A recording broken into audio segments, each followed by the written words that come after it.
Hey, what's going on, everybody? It's your boy G in Invasion. This is Shangsta. Hey, so as you can tell, it's only the two of us, the dynamic duo. Your boy PowerTrick couldn't make it. Shout outs to him because I know he's trying to do some other great things. And we're always trying to work on things related to the future. While we try to keep certain content a little bit more PG, sometimes PG-13 on the critical drop, if you ever want us to try anything, your boy's channel, RedSuit399, is always there for it. I don't think I want to do a mukbang on alcohol though. Nah. So, I don't like mukbangs at all. I don't either, especially since your boy is genetically gifted to already be hulkish.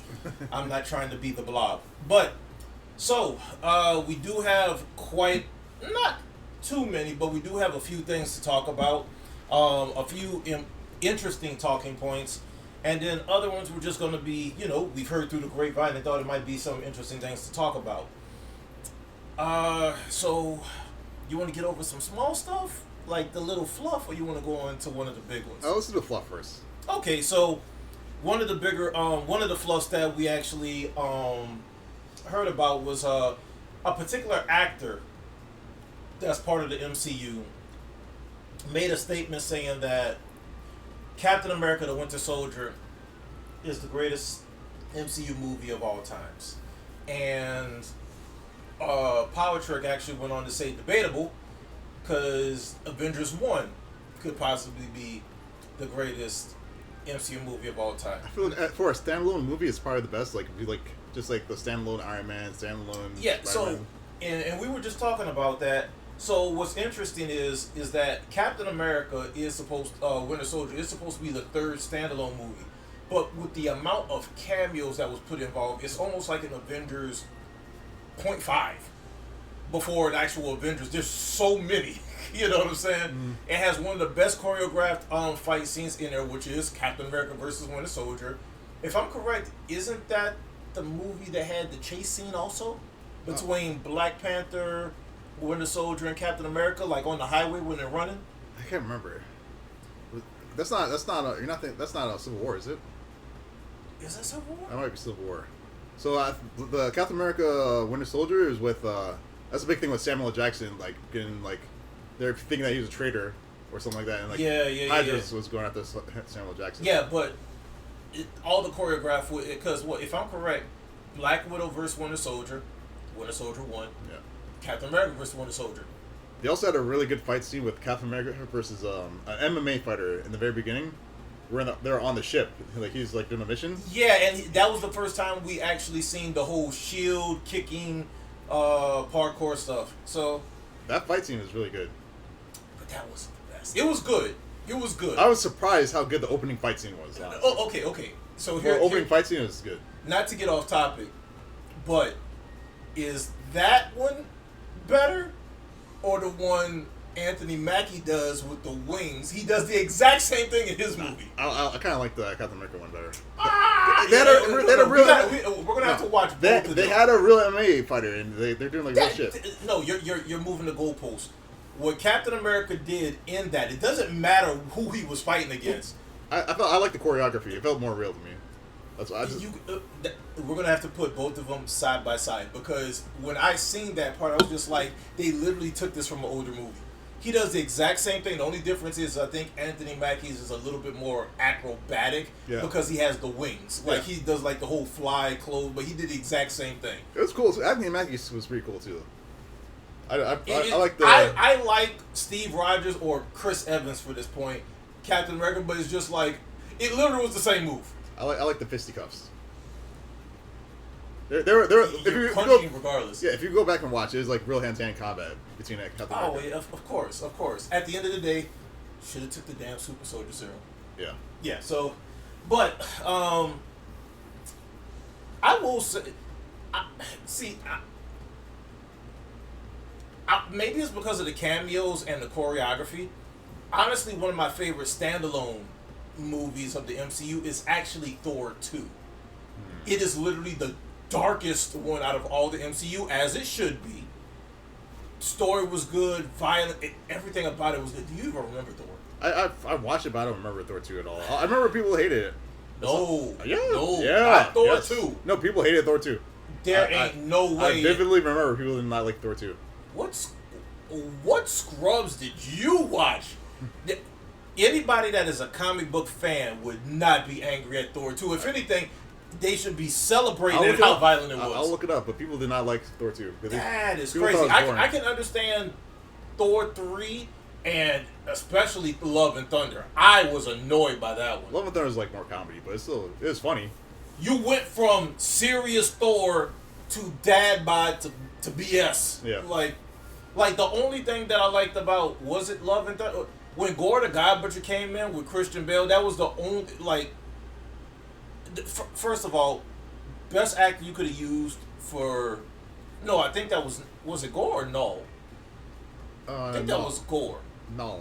It was no? I can't remember names. I can't remember. But anyway, Christian Bale was the perfect actor for that one. It's just that if it wasn't for him to set that serious tone, again, as Thor movies should be, like they make Thor. It probably really, would have been a little too lighthearted. Yeah, it was extremely lighthearted, but I enjoyed it. It was a fun movie. That one was, yes. So Thor 2. So you're saying that's your favorite? Thor. That's your favorite Marvel of all time. I don't know if, for a standalone, that one for me is a hard debate because again, people are going to glaze the Winter Soldier one, but that's because the choreography and everything was great. Yeah. But when I just and think the story about, was good too. The whole the Hydra thing and trying to like. Well, yeah, but the Hydra thing has been across the whole MCU. I know, but the storytelling in general, like, see, it was like really suspenseful. You gotta look at Thor 2. You gotta look at Thor 2 because Marvel and Disney has been fluffing and kidding every Marvel movie like leading up to these current ones that you forgot about. There was more serious movies. That's the reason why I don't like Guardians of the Galaxy. It's because it's too buddy cop. So if I have to go winner, if for me it's I can't say which one without having to rewatch them again, which I think I have both of them. But the Thor 2 movie was so popular for a point to where I couldn't even find it at one point. So I might just have to watch it on Disney Plus. But Thor 2 and I will say Captain America, Winter Soldier are probably the two best standalones that came out. My two favorite would probably be Captain America, Winter Soldier, and then that Spider-Man movie where Aunt May died. That one was that No Way Home? Or that was one where the other Spider-Mans came. That would have been the last one. Yeah, that was like the very last one. Like seeing Tobey Maguire again. Can I count that one? It's a Isn't that Sony? It's still Marvel.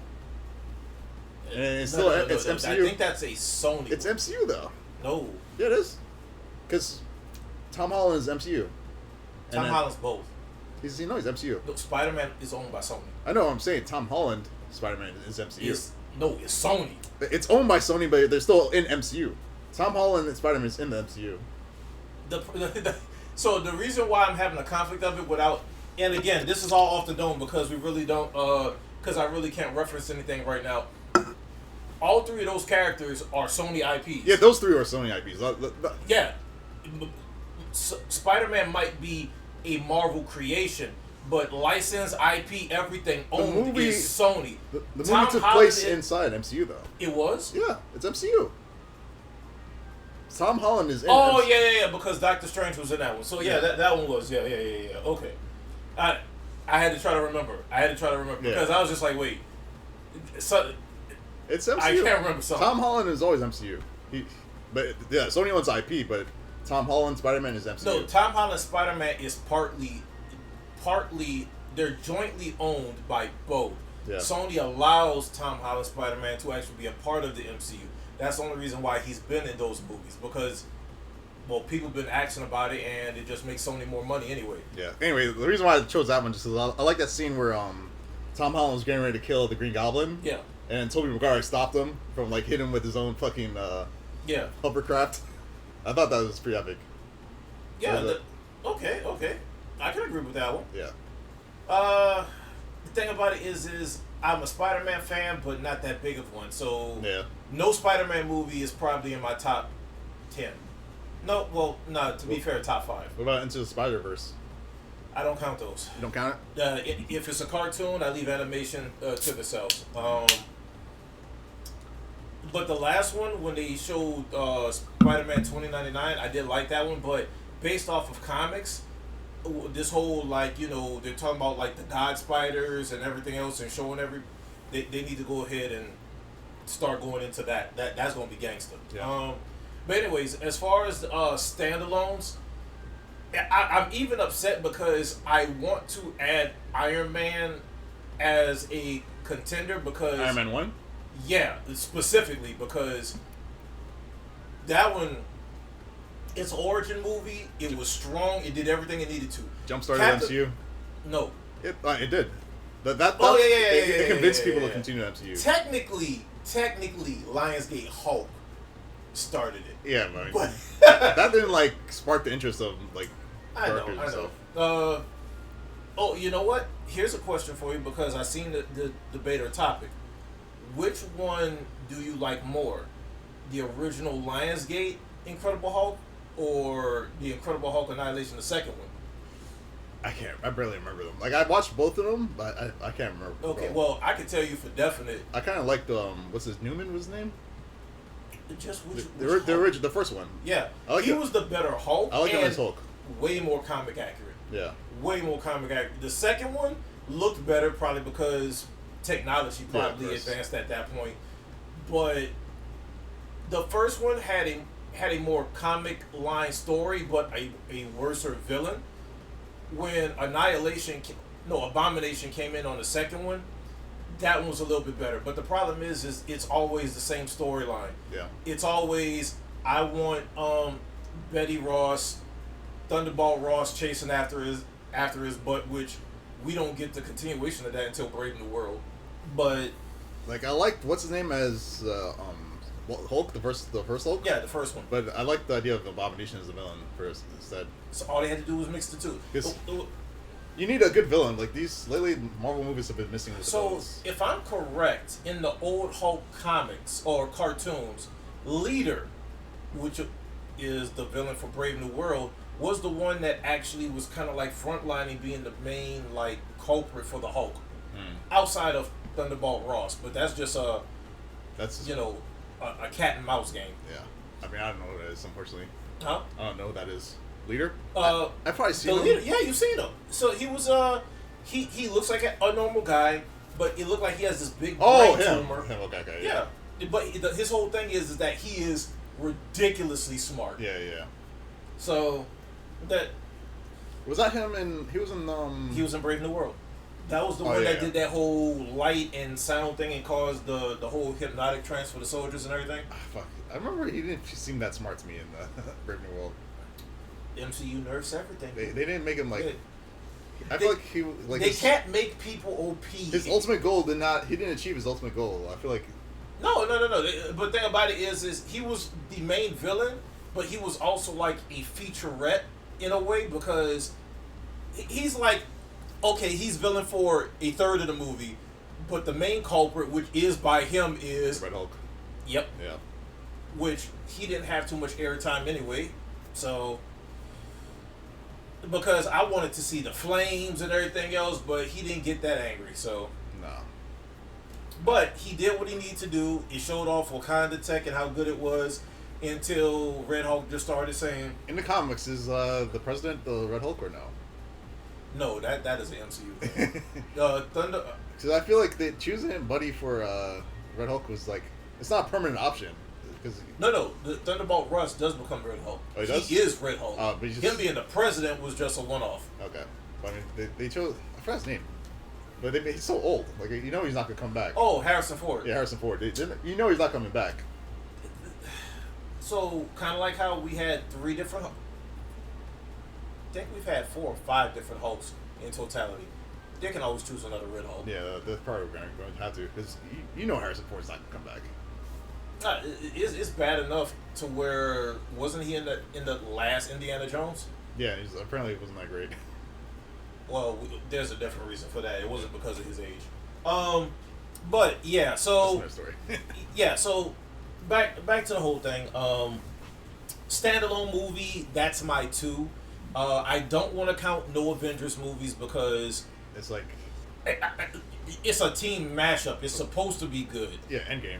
Endgame's. Actually, I can't lie. Infinity Gauntlet and Endgame, they're both good. Or peak. Now, I have to give it to Ultron. Though Ultron was good. Ultron's pretty good. First one did what it had to do, but the first one was whatever. Yeah, but that one's hard. It's hard for me because Ultron, the guy who played Ultron in that whole aspect, played its part. It introduced Vision and everything. Also, it did really good. And plus, we got Quicksilver and Scarlet Witch in that. I just like the moments in. But Endgame and Infinity War just too godlike. Yeah, like I like the moment, like when Captain America's using the fucking Thor hammer, and he goes Avengers Assemble and like they're charged and shit. And honestly, the most accurate person to play in any of that, everybody was accurate, but Thanos. Oh, yeah. He played Thanos. But I can't lie, he played a little bit too merciful of a Thanos. Like, he killed people, but there was still, it's like I'm petting your cat, cracks neck, and keep petting it, type of thing. It's, yeah. He played that accurate to a T. But again, with everything going on, he's the best villain in Marvel. 100%. And the only other person that I would say that played somewhat of a comic accurate one is Christian Bale for the villain. Oh no, I'm sorry. I'll give it to Hela. Hela played what she had to. Oh yeah, Hela's good. I like Hela. Yeah, that was great. But as far as standalone, I can't lie. People are gonna roast me because they know I like Scarlett Johansson, but I do think that the Black Widow movie was good. The only problem is I don't know what Marvel and Disney was thinking. They put that movie out way too late. Because that was supposed to be around the time... It should have been before Endgame, honestly. Yeah, because it was supposed to be Civil War. Civil War technically is Marvel Avengers Disassemble. And now you bringing out Black Widow's movie and whatever else while they're doing things solo. You're supposed to get attached to the character before they kill him. But they did the opposite. I mean, different reason. But I'm talking about as far as like the comic books that they were trying to do, and as far as the timeline, they screwed that timeline completely up, and that's all Marvel and Disney's fault. I was just talking about from a story writing group, like the perspective. Well, yeah. I mean, but I guess the other one that we could talk about, because I just learned about the leak today, watched a few videos on it, is Injustice 3. Confirmed. Yeah, it is confirmed. Essentially. And the worst thing is the backpedaling. Like, guy by the name of Dynasty, who we watched, he literally is on social media seeing a few things. You could tell he's an NRS fan and everything else. He's hype. He ends up making this one guy who's just a fan of, I don't know, DC Comics, the movie, the voice actors or whatever else. Yeah. He kind of makes the guy infamous / famous for putting his info out there, and fans and everything else is kind of like, is he telling the truth? Is he lying and everything else? You got the voice actors just spilling the beans because they're excited, and then one of the actors is backpedaling because it's like, you're under an NDA, right? Like anytime you're backpedaling, of course it's confirmed. At that point you might as well just admit to it. But like at this point, like it's fine. We know now. Yeah. So my biggest thing is okay. Like we also watched the video off of Max Dude. So I played a lot of Injustice 2. The one thing that I had told Shangsta about was Injustice 1 is what started off all this whole long drawn out epic story mode for fighting games. I don't appreciate it. Really? It's single player. Like who cares?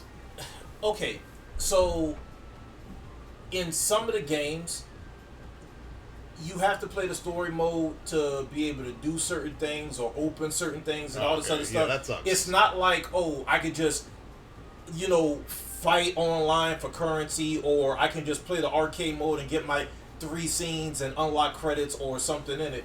There was a reason to play behind it because it helped you learn the characters, kind of like how they did in Mortal Kombat 11. But Injustice 1, I won't say bare bone, But all they had was their trait system, which was pretty cool. It played like a Street Fighter game almost. And anime fighter. I don't know, like a mixture between the two. All you had was trait. Yeah. Then in Injustice 2, you have you got swag gear that you played while online. You opened up chests and everything else. You know, the Overwatch stuff. Yeah. Some of the stuff actually gives you perks and bonuses, like actual ones. You actually get different moves. I was just like, special moves. Oh, they use online? Yeah, but it's online. And when that had came out, I was just like, there's no way this is going to be viable online. What they end up doing, making a tournament mode. Whatever your character looks like is literally just cosmetics. Oh, so you can't fucking... So it's like you're going to be using a default character, cosmetics. Okay. So it's just like, this is dumb. This makes absolutely no sense. So there's no point. It's for casuals.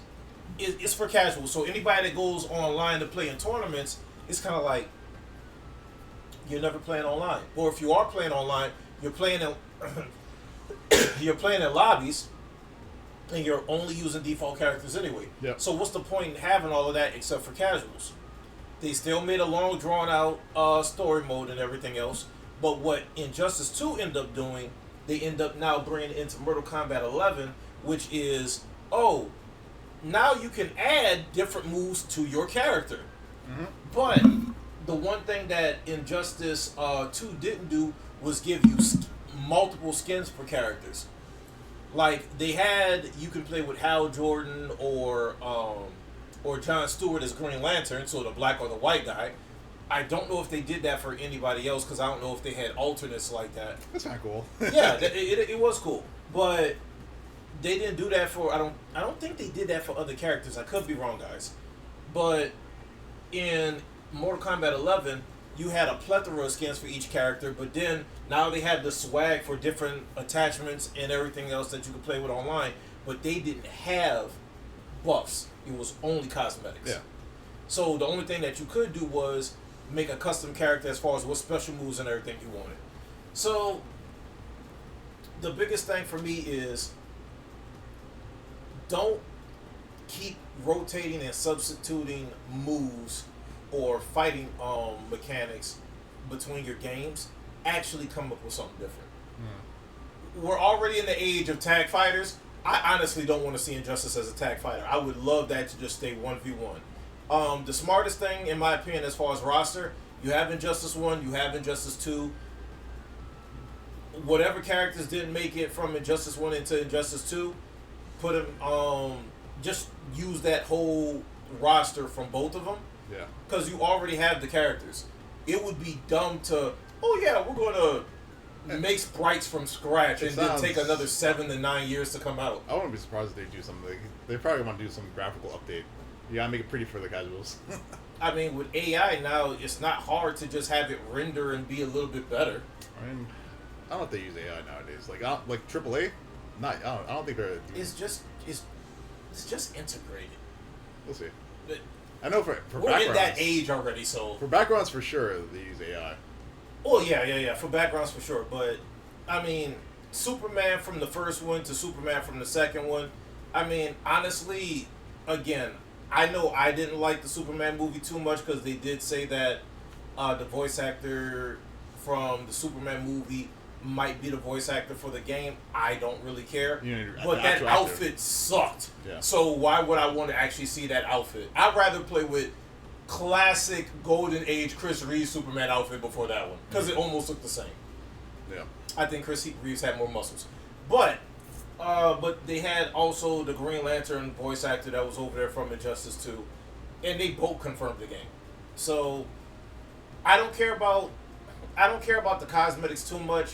Whatever the move list or the move set is needs to be that. They don't need to be trying to make changes or modify it in whatever way you want to, like they did Mortal Kombat 11 and Injustice 2.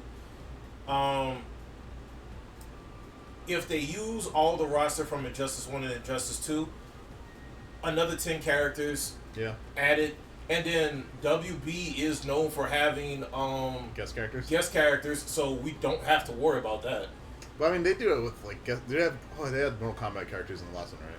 But yeah, because WB and DC is DC and NRS. Yeah. So they got a plethora. They had Ninja Turtles. They had Mortal Kombat characters. They had Hellboy. And all in Injustice. Injustice 2, yeah. Wow. So they had quite a bit, and they had a lot of great characters. I was surprised certain characters from the first one didn't make it in the second one. Like, I can't remember if Martian Manhunter was in the second one, but Zatanna was in the first one. I don't think both of those two were in there. So, I think it would be pretty cool. I know they updated Bane. Oh, Solomon Grundy was in the first one, wasn't in the second one. Yeah. So, as long as they make them as a comic book counterpart and they don't try to make it a celebrity counterpart, because that's the one thing that they can actually screw up with, then that'll be good. And if I'm correct, it was Sub-Zero, Scorpion, and Raiden that was from Mortal Kombat that made it into Injustice. I remember Scorpion was broken. In the first one. Yeah. Yeah. No, I don't think he was in the second one. I think it was only Sub-Zero and Raiden in the second one. I only played the first one. Again, off the dome, it's hard. I only played the first one and I only played it for like 10 hours. Yeah, the second one actually introduced EX moves. Okay. So, still had the traits. The traits were a little bit different. I just didn't like the neutral in the game. Like that's come from Street Fighter player. The neutral is fine. I think because Sonic Fox exploited or even said something about it, there was way too many zoners in Injustice 2. That was the biggest issue. I heard about that, yeah. Yeah, so, I mean, I'm sure they can easily balance that out. I don't even know what game I can reference I would want them to try to balance it out off of. All I want is they already had a diverse roster of DC characters, so they could just continue down that line. Continue with the guest characters because that's what makes money is guest characters. Because you have Injustice 1, you have Injustice 2, you have Mortal Kombat. How much different is Sub-Zero going to throw an ice blast? How much different is Scorpion going to say, get over here? How much different is Raiden going to do his... They're going to have to have some really interesting game mechanics for it to be, like, innovative. Or interesting. And again, because it's NRS, the game to make it innovative would be Injustice 3. The problem is it needs to stand alone from Mortal Kombat because any other game that's going to come out after it, I guarantee you those mechanics are going to end up in Mortal Kombat because NRS has already proven to do that. Yeah, if it's successful and people like it. Yeah, so, I know the whole term, if it's not broken, don't fix it, works, but it's kind of like... Come on, bro. Yeah. Just please don't make an attack fight. You know what I would like? Because Mortal Kombat 10 is my favorite Mortal Kombat. They made 3 versions of a said character. Mm-hmm. Why don't they do something similar to that with Injustice 3 and actually refine that? Because at first I thought it was a tag fighter. Yeah. I was just like, wait. So you can pick a different version? So that means we get more different characters? Which I can't lie, would probably mind screw the hell out of people as to which character pick, like an alpha, beta, delta, or gamma type of thing. Like that would confuse people. Yeah, but that gave you... Mortal Kombat 10 allowed you to have more characters without having more characters just by doing that because you kept their main fighting game movements the same. Maybe 2 to 3 combos might have been a little bit different based off of what they did. Like, they had the reptile that can go invisible. They had the reptile that was more about poison. And then they had another one. You had a Sub-Zero that was like Grandmaster that focused more on the ice. Another one that did more combos with it. And like they were all shit. They were all type of stuff. Like it was great though. Like I said, roster just take 1 and 2, continue with guest characters, and just make new fighting game mechanics, and I'll be good. Yeah. But is there any character from DC that you've never seen? Or that you was always intrigued by that you haven't seen in the fighting game? I'm not sure. I'm not a big DC. I'm more of a Marvel guy. That's why. Same. I mean, I like Black Adam. I think he's cool, but he was in the first one. That's why I was playing. Yeah, he wasn't in the second one. I just thought about that. Actually, I wonder. Wait, Shazam was in the second one, but I don't think Black Adam was. trying to think. In this, if they could bring any. Oh, Bizarro was in the first, I think, but not in the second. Was he? Or was it an oh? If they had to bring back the Yellow Lantern was in the first one, Sinestro. Anyways, let's see. A character that can come from DC. Was Power Girl in any of them? Yeah, give me that. No, I think there was a skin for Power Girl in the second one, but she wasn't in it. What about Hawk Girl? Hawk Girl was in the first one. I'm just thinking of waifus now. Yeah. I'm thinking about waifus too. No, but as far as DC wise, who would I want to see? Yeah, I'd say Power Girl. Give me Power Girl. The problem is Power Girl would play too much like Supergirl. Yeah, I think Power Girl was a skin. It was a skin. Oh, okay. Yeah. So there's nothing special about it was a skin for Supergirl. Is her power like just straight up super strength and flying? It's literally Supergirl. Or Superman, any Superman, any Kryptonian. I'm trying to think because I want to keep it DC. I don't want to think about a cameo. This is harder than what I thought. You know what?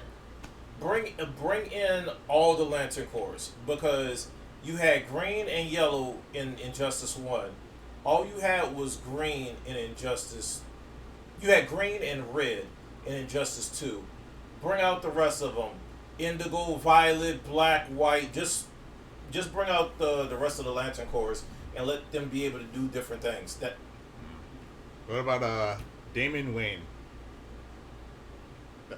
Batman's son? He was Robin in that one, in 2. Oh, was he? Oh, shit. Because Nightwing is already established. Okay. I didn't realize he was in that. Yeah, even Red Hood was in the second one. Yeah, they had a lot. a lot, yeah. So, but I mean, as I'm hyped, but the fact that VAs are just talking about it, and I think Zack Snyder was saying something about like to some editors like we're gonna be, it's gonna take some time. Just give it some time. I'm thinking we're not gonna hear nothing for at least 2 to 3 years. Yeah. So this game's gonna come out in maybe 4 to 5 years, maybe. So that was longer than what I wanted. But another little short one, real quick. Blitzcrank in 2XKO. Now, I don't know anything about League of Legends, but from what I'm being told, it is the first official grappler. And I guess so, yeah. That comes as Braun has a command grab, and he's big body. Yeah, but apparently it's like you can't break out of this one. So they said, Braun, he was able to grab you like he had a command grab though. It's a command grab that apparently you can. I didn't know you could tech out of. Really? Yeah.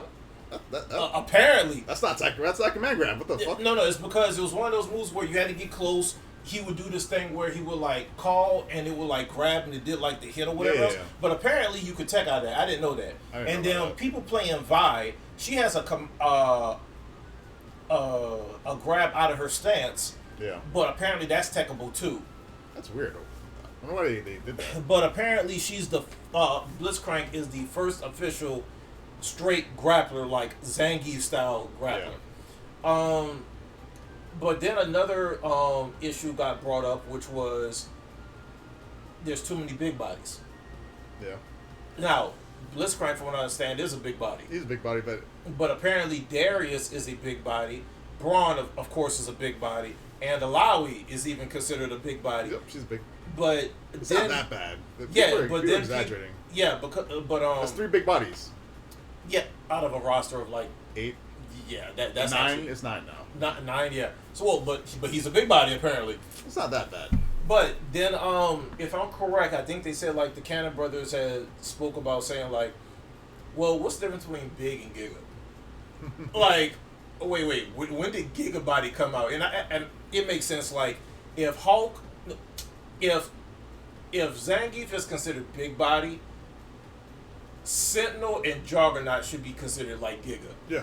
So I wonder if they're like hinting that they might bust out a Giga character. Because there are Giga characters in League. Yeah, and it's kind of like in a game like after playing so many games, especially like Marvel Infinite, where you hear that there's super armor, hyper armor, and stuff like that. There's a dude named Galio, and he's just a big statue. He's like fucking. He must be at least 12 feet tall. In a cannon. And what he has like 3 moves, and his super is he falls on you. Yeah, like he like charges up and comes down. And... No. they would never put that character in the game. That's probably too much. But yeah, that's like one of those stage transition, like bonus stage type of things. Like, can I crack a piece off this guy? Yeah. Yeah, but it does bring up a cause for concern. Like I know I said I wanted to play Braun, Ari, and Vi, and Braun is obviously a big body, and the other two, I guess you could consider them pixies. Yeah. Or medium. Yeah, or medium-sized characters, but I mean, as long as the next one is not big body, I'm fine. Yeah, but I always thought that big bodies also came with like speed reduction. Braun is obviously slow, but the thing that they did with that character is they gave him dumb range. Yeah. Which is kind of like, okay, but he's not fast. Like, so it's kind of like they moved the goalpost or they changed it a little bit when it come down to that. Darius actually is still quick. Yeah, they give him too much compensation. Like they're technically slow, but like their range is insane. Yeah. Braun can cover half the screen with this charge attack move. Yeah, Alawi is technically a pet/summon character. I mean, Alawi's Rekka is fast as shit. Yeah, and then Braun, I can't lie, that whole chip damage, bleed garbage, that's probably going to be the most annoying thing about the character. Yeah. And the fact that they added a projectile, a ground wave or power wave projectile of sorts that just kind of like helps to solidify it. I mean, I'm still hopeful for it. I mean, if I'm correct, what is it? It's still for the 4th of September? Something like that. And apparently the way they're doing it is whoever... I got in off of you. Yeah. So... We're in. We're in, but for every person that was invited, apparently they get 3 keys that they get to give out. Yep. And then they said later on they're going to do like another 1 or 2 or whatever else. Not everybody's going to get in, but majority of the people that want to play anyone that wants to get in gets in. Yeah, pretty much. There's no way you can't get. There's no way you can't get in. Yeah. So you ask me for a key, I'll give you a key. Exactly, but I don't know too many people besides me, you, maybe Kid Vid. Yeah, maybe. I don't know. He's the only PC player we know out of our group. Oh yeah, you're right. Everybody else is console. Yep. Master Race. Casuals. No, well, we can't say that because they got a lot of good players that's still on console. What are you talking about? Offline. I mean, not personally, but you know. Okay, so we'll try to make this quick because I know I've been going off on it ever since I heard the news, and even you've came to the light. I mean, I never denied it. I'm just saying. No, but like when I said that it was more on Rampage than not, it was kind of like once you seen that article, you was just like, oh crap. So I'm sure everybody heard about what was going on between Roger Jackson and his mental breakdown, because that's what I'm going to call it. Hissy fit. His little hissy fit when he took out and hospitalized Psycho Stu. So when I first heard about it, right, I wasn't worried about the actual event or catastrophe itself. I was looking at how Raja was acting. I come from New Orleans. During that time, it was like the murder capital for like 9 years. The way people moved around and how they acted, certain people acted like there was always like a target on their back. And as he stated, when we were talking about it, Rampage kind of acts that way, or no, yeah. I was gonna say used to, but I think he still acts that way. He still kind of acts like that. Yeah. If you step up to him, he's gonna fucking retire. Yeah, like Rampage, you could tell seemed like he came from the hood and was able to get out through fighting or whatever else. Yeah. It's not like this man came from like a white collar or middle class upper epsilon family because of the way he acts, because of the conceitedness. But when it comes down to Raja, it's like it looks like he's talking to himself constantly. He's psyching himself up. It's bad enough you got the stream degenerates on Kick that are like egging him on and everything else. And then the worst evidence of all of it that came out, his father has been doing this for the longest of time. Yeah. So for a kid like Raja to grow up in fame in some way, shape, or form, he gets into combat sports also probably because of his father, but just to have to be in the shadow of his father. And his father don't even fight anymore and is still like stuck in his shadow. Then to have your father taunting you all the time, because let's be totally honest, if you are nurturing your kid right, the type of crash outs this kid had. Is he actually more like an older brother that constantly bullies his younger brother? Yeah. Because unfortunately there's been too much evidence showing that he's talking crap about his son. And the evidence has already been put out there that his son has assaulted him and they've been in actual fights. Yeah. It's crazy. And then Rampage actually goes to say, ever since his mother got killed, he hasn't been the same. That could honestly be a strong indication. But if you're any type of father figure or mentor that has been supportive, he should be able to handle it. He would be coming to you. Yeah. But you treat him like a kid from the hood.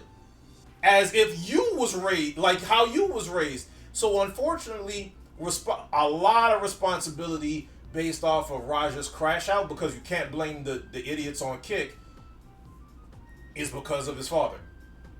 He could say what he wants. I don't care. He can try to come after every small content creator he wants to. They always say this. The way you nurture your kids when they're younger determines how they're a strong possibility on how they're going to become when they're older. Studies and statistics already show that most men that are in prison is from single mother households. So how is it that you're a father that's supposed to be there and your son's crashing out like if he was in a single like mother household? I mean, he's just trying. Like you said, like my father ain't gonna call me a bitch anymore. Yeah, like come on. Like that alone, I was just like, it's the father's fault. He's taking out his childhood trauma on this dude. Yeah, so I hate to say it, but we already know. I mean, Raja's going to jail. Yeah, at the end of the day, Raja's going to jail, and like. But Rampage needs to be fined the hell out of also. I don't care who likes him or who tries to take up for him. He literally, how are you in your kid's life but you're not in your kid's life? Like, not in a positive aspect anyway. Like, you're just literally, because I think we watched it, you could already tell he was a bad father. And I'm going to say that. Yeah. When out of his mouth he says, my two black kids, I knew they wasn't going to be nothing. I'm just going to give them bail money. My two Japanese kids? Who says that? How do you know that? Like, that is actually a stereotype. Oh, Asian kids, they're smart in math. I'm going to just go ahead and nurture them. Like, I mean... There's no way your two sons should be both royal F-ups if you're actually positively and proactively in their life. Yeah. Raja has mental issues, easily. You can see that. So there's more so to do with he wasn't getting the right help that he needed to, and Rampage was neglectful on it. But you can't say both of your kids. And this man literally has gone on air saying, I want to have kids. He wants to be kind of like Genghis Khan. He wants to have kids with every race or every culture out there across the world. And you gotta take care of the kids too. Like, Nick Cannon has more kids, and I think that man probably does a better job. Yeah. Because you don't hear about this type of stupidity. You don't hear any shit about Nick Cannon. And then the worst thing is how old is Roger again? 25. He's a grown man. Yeah, he's a grown man. He's gonna get punished. It's just unfortunate. So the worst thing that I could even think of in this is the fact that you're 25 and you're acting like you're still 16. You got grown man strength. You've had physical fights with your father. You come from a warrior bloodline, but you mentally are just not there. And on top of that, because of how society in this generation is, the whole Kick or Twitch streamers and everything else, and the type of crash out he did,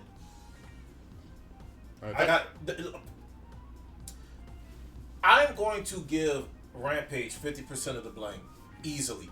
I should give him more because, like you said, is Big Brother over the parent, the mother, the mom passing, and the fact that he comes to you because you're his father, but he even called him by name. He didn't even call him by like dad or whatever else when he answered. Did he? I think he said like Andre or something like that. He didn't call him by dad. Oh shit, I didn't know. Yeah, so I think you're right. I think I remember saying Andre. Yeah, I can't lie, man. He really is like a brother, more so than a father. Yeah, I can't lie. At this point, kid go to jail, kid goes to the military. And this is the third time I had to say this about somebody because I've had to tell two youngins in face to face when they were screwing up. But Roger needs to get his ass kicked in the military. I don't think he gets them. I don't think you go to the military after going to prison. I think you can, because it's your only only way out to having a normal life. But the problem is he needs more mental and medical help that he obviously ain't getting. Like I recall, I've spoken to people and saying like they had like a prior record and they couldn't go to the army. I think it depends on what the record is, because I've had people that told me that they were going to jail and it wasn't going to be something serious, but they opted to go to the military, and it's kind of like Raja is like it's gonna be felon. Yeah, he's straight. He's going to jail. Yeah. The orange jumpsuit, they're just trying to figure out his measurements. Is he going to get smaller or bigger? Like, it can't be a one size fits all for him. Yeah. But yeah, so shout outs to Psycho Stu. He is recovering. I'm glad he didn't die. Apparently he has gotten a lot of donations and everything. I think they say up to like over 160,000 has already been given to him. He is a veteran. I come from a military family, so shout outs to him.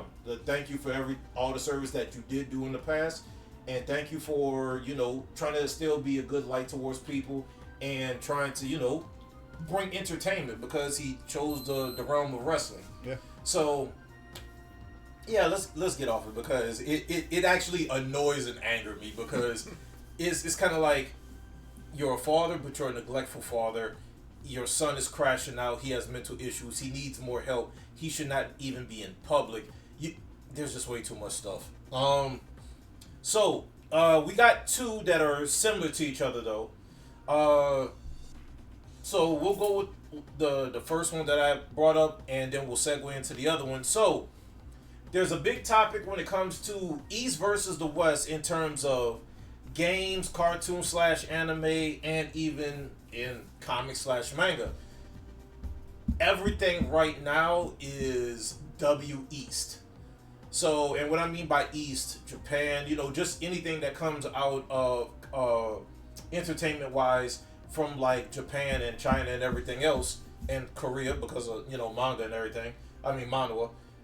So, I mean, it's kind of obvious the reason why, and we don't talk about the whole DEI and the sweet baby and all the other crap too much anymore, but it's obvious that there's still too many remnants of it.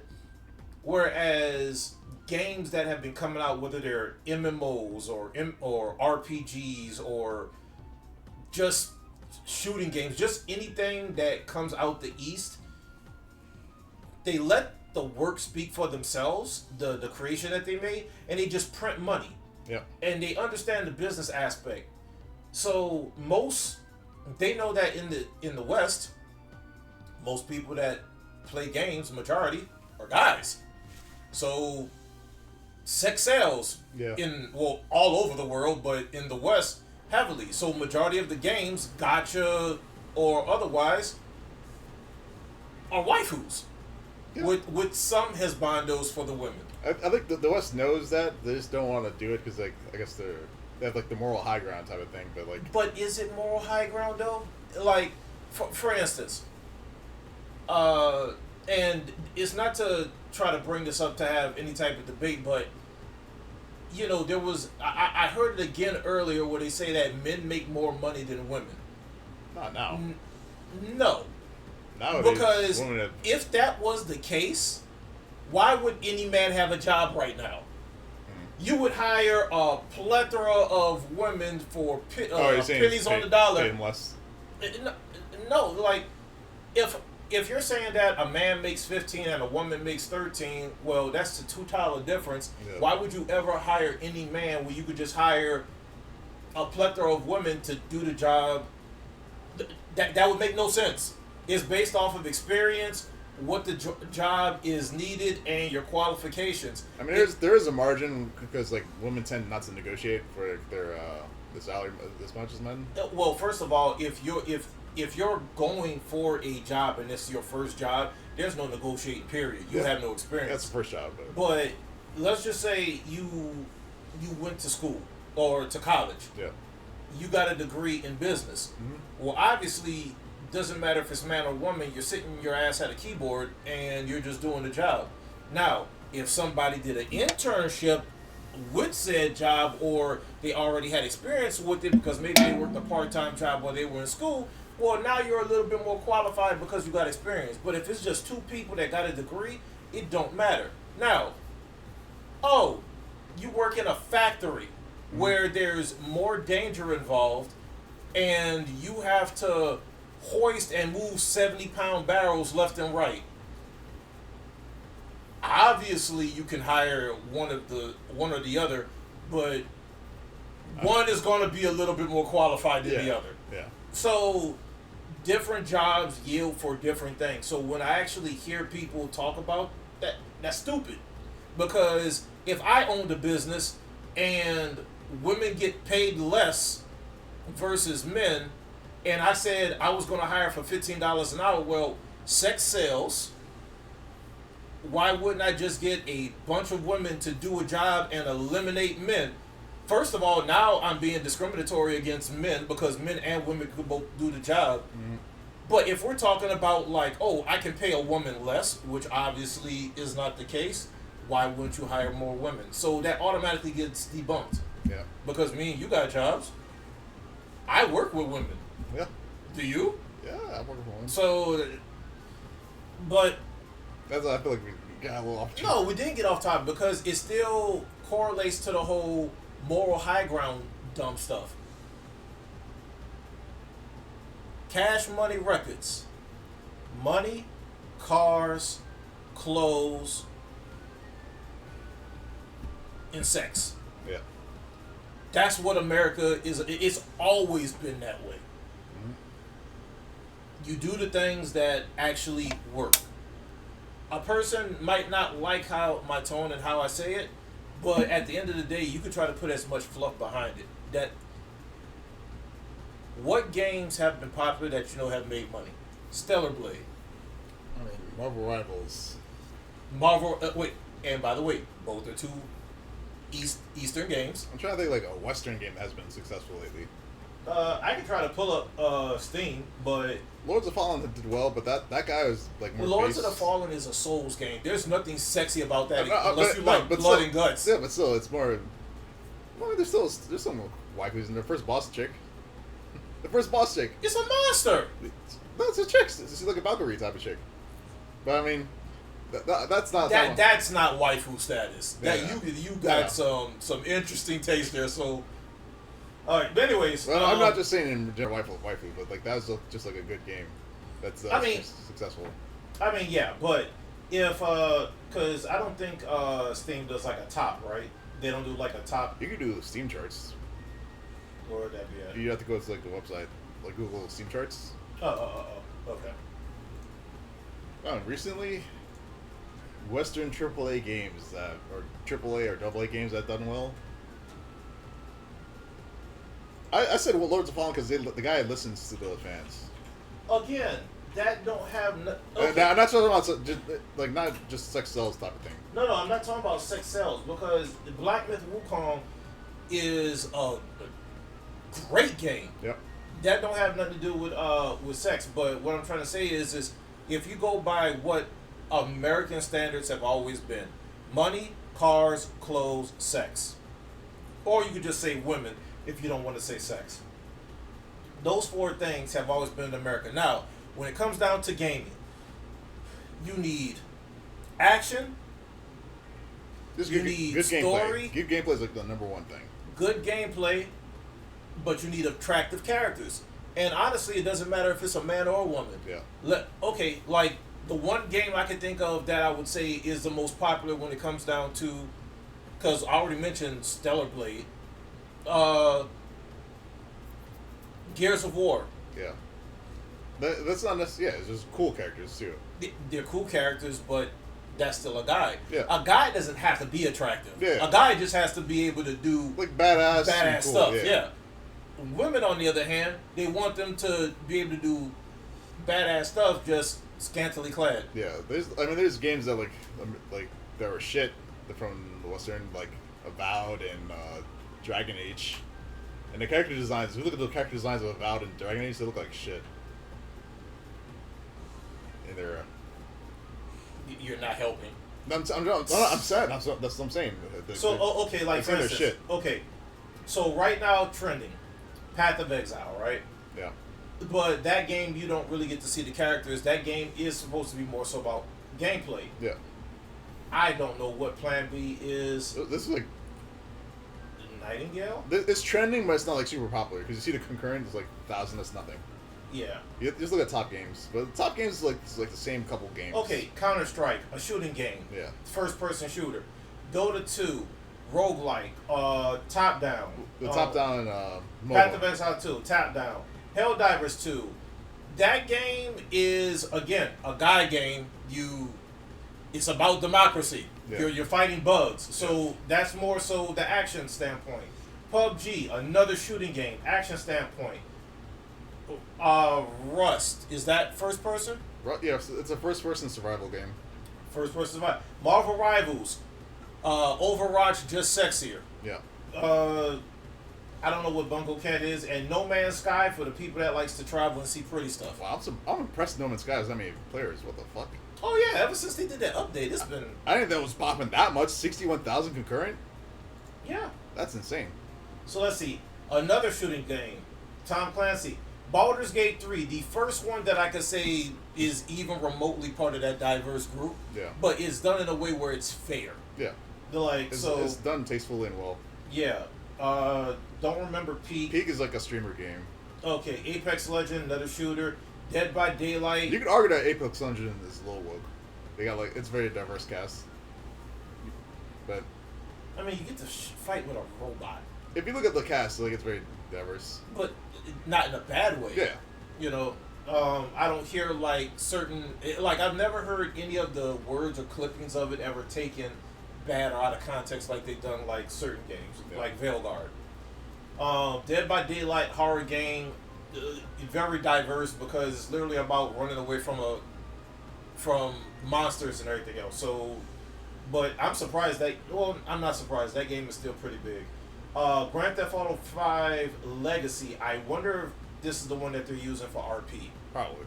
So, which RP character creator? So it's diverse. Call of Duty shooter, Delta Force, probably shooter, Team Fortress 2 shooter, Stardew Valley. Is that a cozy game? It's a cozy game. Okay. VR chat, Don't know what Crosshair X is. Warframe, similar to Destiny 2. And then Hollow Knight. Hollow Knight made popping back off. Yeah, so...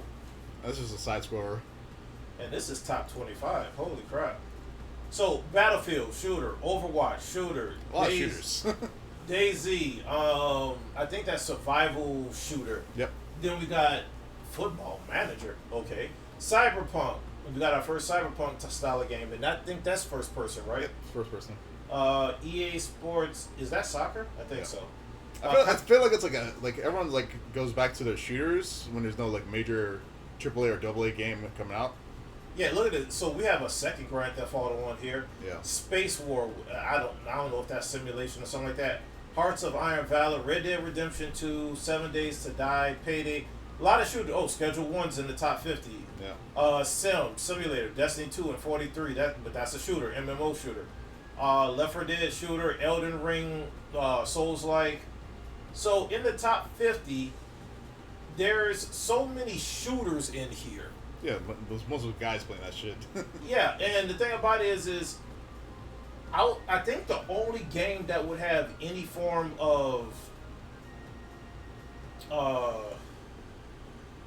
that would have any cause for concern as far as like the reason why the West is doing bad in gaming.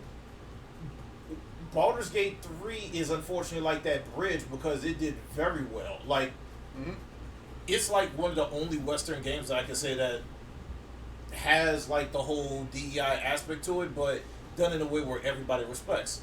So I mean, it's like as we said, like DEI and like woke doesn't actually kill the game. It's like if it's done like if the game's good and it's not done in a bad fashion. Yeah, I think he how did he say it? He said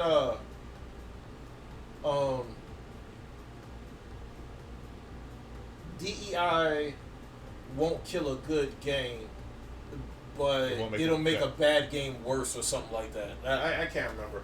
But yeah, but when we think about it, right? We haven't seen any American cartoons that has done anything. Right, American stuff, like cartoons wise. Yeah. Well, yeah, because American is going to be cartoon, but we haven't seen any cartoons that have made any like major moves as of recent. I think the only one that most people keep going back to is not Scott Pilgrim. What's the name of that cartoon? Invincible. Invincible is probably You know what? That's the last American one. That's the most popular American cartoon. Yeah, is Invincible, and literally, it's blood and guts. Yeah. So, but you have waifus, but the main thing is blood and guts. Yeah. Everything else. It stayed true to the comic too. Yeah. So, but Demon Slayer, Solo Leveling, Slime, JJK. While some characters arguably could be like, oh, they're ugly as sin, but the character personality is great, but you still have husbandos, waifus, you got action, you got great story. All of that is missing in the West when it comes down to games and anime, or just cartoons in general. Yeah. Because I think our most popular ones are technically South Park, American Dad. I don't know if Futurama is still around. Outside of Invincible. Yeah. You know what I'm saying? Like, if you had to give like a top 5 or whatever else. Like, the top one is going to be Invincible and then everything. But no, I don't even think Invincible is more popular than South Park or Family Guy.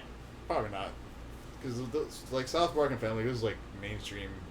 But like when it comes to like action, story driven, we have nothing. We only got Invincible. We got like Tomb Raider, which apparently wasn't that good. I don't even know when the last time a Tomb Raider came out. There was a Tomb Raider cartoon on Netflix that people were rejecting. Rejecting? Yeah, people, because it was like Lara Croft was like she had like big delts. People didn't like her. Wait, is this the rebranding one when they when Angelina Jolie's character like quit being Tomb Raider? It's a cartoon. Like, how long ago was this? A couple of years ago. Because I know a lot of people complained because originally Lara Croft was like this big busty like gun-toting like archaeologist that came from like a wealthy family. Yeah. And Lara Croft played the live-action version. But then all of a sudden, when we got the rebranding with the new movie, and the new girl, she was nowhere near as busty, but they even showed the difference in the girl that I guess it was a one-to-one with the games, and they were saying something about she was a little bit too, I think, masculine or something like that. I don't know. Well, I was talking about the Netflix cartoon that came out recently. But they were complaining about Lara Croft being a little too masculine. Yeah, but is it based off of the newer Lara Croft? I'm not sure. I think it's their own thing. Yeah, I've been out the loop because I didn't even know about a Lara Croft anime. I mean, I've seen people like talk about it, and like Lara Croft, they say Lara Croft was a little masculine. She was a lesbian, and they had a dude who was like in like the original games, he was like a womanizer, you know, like a fuckboy. But in this, they made him gay. So, okay. So, this is where we have another issue. Lara Croft is a person. There's only one. Mm-hmm. The fact that you changed the character and she became a little bit more macho, I guess, or whatever else. Yeah. You can't change every aspect about her. If the original Lara Croft was, you know, like the guys and was still feminine and everything else, how all of a sudden you make her more macho and now like women, and you changing characters that was one thing at one point. You can't rebrand characters. One character couldn't play it, you changed it up a little bit, that's fine. She went from having double D's to C cups or B cups, that's fine, but that's the only thing that should change. Yeah. Like, she is a archaeologist adventurer with money. That, like, nothing else should change. So I don't even call it a moral high ground. It's moral stupidity. Because how would you feel if they changed every Marvel character that you know and love just to something different? Yeah, I wouldn't like it at all, obviously. So my biggest thing is if you don't want to lose your job, stop messing with Lara Croft and make another character. Yep. When people was just like, why isn't there a male version of Lara Croft? They made Drake's Uncharted. Yeah. You know, so a brand new thing. That would be the smartest thing that you can do. You already changed Lara Croft's appearance. Keep it. As far as I'm concerned, it's fine. But the personality literally has to stay the same. You can't just all of it. Like, I'm not just one day. Like, I am considered a heterosexual male. I like women. I'm not just going to one day be like, I like guys. I'm not going to do that. So, because I know myself, I'm comfortable, I know what I'm about. Most people that do a rebranding is either because the image that they're doing don't work or they're in some type of crisis. And at the moment, when it comes down to most content for the West, it seems like it's a crisis. They're obsessed with pushing, like, gay stuff, honestly. Like, which you know what? If it makes money, cool. But you know that you're going to be already in the most niches of audiences. I feel like the problem is, like, they shoehorn it, like, very often, like, in places where it's, like, makes no sense. Like, yeah, you can't force feed it to the general populace. You're not going to mainstream something that most people don't want. You know your demographic. It has to be low key. Yeah. Well, you know, I won't even say low key. When you put it out, they have to put it where it makes sense. Yeah. Like in Avowed, like I forgot the name of the chick, the chick that's non-binary in Avowed. Like, what? Why does this chick know about non-binary in fucking mythic like times? Like, so there's a big issue across all content in the West, and it's immersion. So it ruins immersion. Like, yeah. So when I was growing up, well, I would say both of us growing up, if we played games or if we read comics and everything else, we wanted to be invested in that world because of whatever was going on in our world. Maybe we had a stressful day at school. Maybe family got on your nerves. You wanted to go into your little fantasy realm and just read or play whatever. When all of a sudden you hear a word that you know ain't supposed to exist in that world, it immediately takes you out, and it almost feels like you're back in the real world. The word binary comes from computers, ones and zeros. It's like, how the fuck does she need to know what binary means? Yeah, but thing about it is that's what I'm saying. But the binary that they're talking about is one that doesn't conform to gender norms. I know what I'm saying. The origin of the word, the word wouldn't even exist in that world. Yeah, so unless they have computers secretly in dungeons. if you ain't firing bullets and there's dragons, magic, and everything else, the last thing I want to be hearing is somebody talking about I'm him, her, she, they, or cis. Yeah. Any of that. But they could easily like take that type of character, like a non-binary character, and throw them in like cyberpunk, like. There exists. Well, yeah, because it's the future. It kind of makes sense that might go on. Like, it would make sense if there's a gay guy in Cyberpunk. So what you're saying, in short, is the politics need to fit. Yeah, don't break my immersion with like the stupidness. Like, if you make a good product in any capacity, people are going to buy it. If you're making stuff for guys, if it's actually meant for guys, you probably become an instant success. Like, Helldivers was an instant success. What screwed it up? You started hearing backlash about Alphabet Group wanting flags and everything else. Yeah. And you started hearing about the PlayStation. When Sony wanted to try to make a dumb business ploy. Yeah. Outside of that, it's supposed to be about democracy. There's no democracy within that. Then you have the Warhammer game that came out. Even though on the back burner, we know that it's the Alphabet Group infiltrated that, but the game that came out, it was fine. It was it was great. Yeah. I watched enough gameplay. It is a guy's game. Bloods, guts, and violence. Yeah. I don't want to say the way America should be, but that's literally how American video games have always been, because that's literally how Halo was. That's literally how Doom. Gears of War was. That's how Doom was. I heard the last Doom sucked. I heard the Doom. They toned down the blood and guts. Yeah. And the finishers. They made him almost like the Baba Yaga almost of the game, and then I even heard you get to fight like almost in like a giant mech or something like that. Yeah, there's a mech mode. Oh, that's actually pretty cool. But there's way less blood and guts, and the finishers were lame. Okay. You like just do like a little punch for the finisher. Oh, there's no deep grunge to it. Before it's like bust out chainsaws, like crush skulls and stuff. Okay. But it was heavy metal before. Okay. So, but again, the things that we know that make money are things that are based off of preferences. So you have to know if you're going to make money or not. And the one thing I noticed is that these people that actually complain so much about diversity aren't backing any of this. Yeah, they don't. The whole groups, they're complaining to complain. It's because they're not even like a part. Like, they were never gamers before.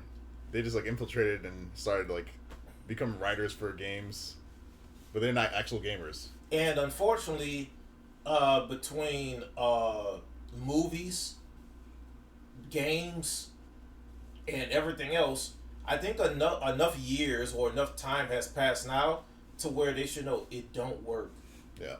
If you want to make something, you make something privately or as a side project. You put it out there to test the market to see if people would like it. If people like it, hey, would you mind if we was to put it out at this price point, would you buy it? You're going to get some people, but it's not going to be some quad A, triple A, or quadruple A. It's probably just going to be a B tier list game. Yeah, I mean the problem is like even like when they infiltrate and they do a race swap and sex change or fucking, they don't realize how much they're hurting other people and their jobs. I mean it hurts like black people too. Like some people see like a black woman in a video game like, oh DI like, oh well. Yeah, Race doesn't make the DEI. It might be part of it, but that don't make the DEI. It's just unfortunate because it's shoehorned in, and like it probably is DEI, unfortunately, because they're bad writers and they're bad game designers.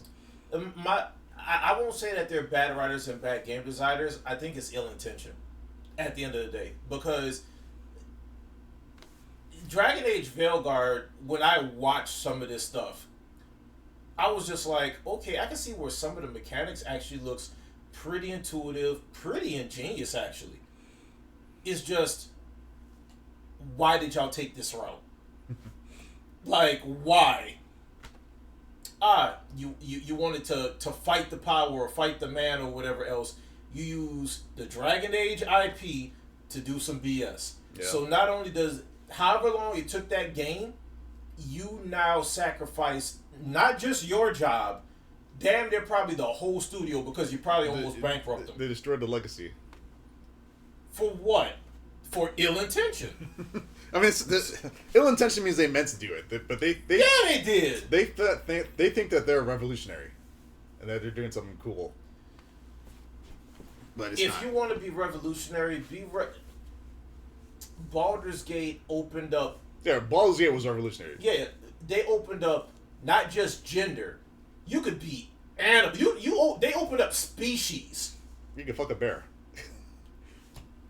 Yes. So that's revolutionary, because you opened it up. You get to have your pipe swinging if you want to. So revolutionary is when you just open all acceptance, not force feed garbage. Yeah. And then here's the other thing. The people that made Baldur's Gate 3 do listen to their fans. Mm-hmm. Very open-minded, very transparent. But so another thing is they're west, but they're like, where they're like Norway or some Nordic area. Yeah, they're not like actually like American West. Yeah, but their company is down here, ain't it? Like their studio. Studio?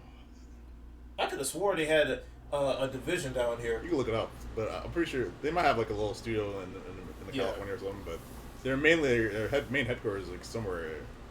Yeah, but at the end of the day, if you want something done right, and unfortunately they're the ones that completely open the floodgates of this is how you do it with acceptance and open to that. I mean, hopefully, I think we're entering a new area of double A games, where like they're not listening to DEI stuff and like actually like listen to fans, like Expedition 33. So okay, I'm glad you brought up Expedition 33. Because Expedition 33, in my opinion, does the same thing that the East does. They don't care about, I don't want to say gender. They don't care about the races or whatever else, depending on what the game is. They don't make a solid story, make characters that are interesting, maybe relatable, maybe not be relatable. But they make the characters and the story so solid that you can't help but be immersed and enjoy it. Yeah, every character has distinguishing traits and flaws. And it's like interesting. Because Expedition 33, that story is good. Yeah, story is amazing. And the strongest person in that whole game is a little girl. Yeah. Granted, they have more overpowered people, but the characters that you get to play with, that you get to build story and listen to the dialogue in the campfire, and it's not like you're doing a bunch of it's doing the building for the characters automatically through the story. It's not, you're just getting to learn about them, and it's through the tragedy, the struggle, and everything else. It's beautiful. Yeah. This is a good story. A good game is going to have all those pieces. Yeah. Every character I like or didn't like in some way, shape, or form. Triple S game. It is. So, game of the year. Yeah, it better be game of the year. So I'm afraid Silk Song has so much hype it might overshadow. Here's the thing. Hype should not make a game good, so I need to see people play this game. It's hype and recency, but that's why I want to play it, just to make sure that this isn't better than Expedition 33. Okay, yeah, I'm not even bothered. I never played the first one, I mean, I watched you play it. The side scrollers, I don't know. I fell out of love. Maybe if they turned it into a roguelike. I don't know. Dead Cells is a roguelike. Huh? Dead Cells is a roguelike side scroller. Yeah, but that's not the one with the hype. Yeah, it's old. So, but the East and technically the French, they know how to make a good story and relatable characters. Yep. That's all the West has to do. It's not hard. In fact, I would almost like to say Marvel and Disney could easily bring back some type of strength to the West in something. The comics are still good. But just if you're going to animate something or make a live action, just follow the comics. Yeah. DC has always did good when it came down to the comics and their live action though. I don't know where they're at now because I know a lot of their stuff is more so on like HBO or HBO Max, but DC has always did great with their animated stuff and their live action movies. They just weren't large. I think if they would have became first before Marvel to do like the universe, maybe they would have been. Yeah, they kind of rushed better. it. They rushed their DCU shit. Yeah, because they were trying to catch up to Marvel, I guess. Yeah. I don't know. It's because Marvel just had the fucking Endgame and Infinity War, and it's like, oh, fuck, we got it. No, even before that. They were printing money before Endgame and Infinity War was I know, even before that, but like, Endgame and Infinity War, they were really printing money. Yeah. That's when DC was like, oh, we gotta do a fucking Injustice. Or not Injustice. Justice League. Yeah, and then they rushed it and... Because I think the first part of it was supposed to be like that one Superman movie and then Batman v Superman, but they got lazy with it. Yeah. It Speed lines. Yeah. That's what I like to call that movie. But yeah, I don't know how to fix it except for make stuff for guys, make stuff for girls, and the funny thing is that the stuff for girls is typically for girls. Almost but I want to say in Japanese anime, the stuff for girls is typically for girls too, but sometimes there's stuff for guys. Like some guys actually relate to it. Yeah, if it's good, you'll watch it. Yeah, like Beastars. Yeah, it might be for girls, but you'll still watch it. Or what's that cosplay one? That PowerTrick talks about all the time. I was thinking. I was thinking the J-pop one. I don't know about a J-pop one. The music genre. Yeah. Yeah, but there was one about a female that cosplays. I think that's a sequel to it, the second season. I thought there's one like voice actors as well, but like I ain't trying to get all into that. I'm just talking about there's an anime about a girl who cosplays. There was a season 1. It was real big, and apparently a season 2 came out, and I know he was watching it. And PowerTrick is a guy, but he likes it. Yeah, I mean there are good like Apothecary Diaries would be about like as a girly anime, but it's like extremely good. Yeah. Like I'll probably watch it at some point in my life if I get to it.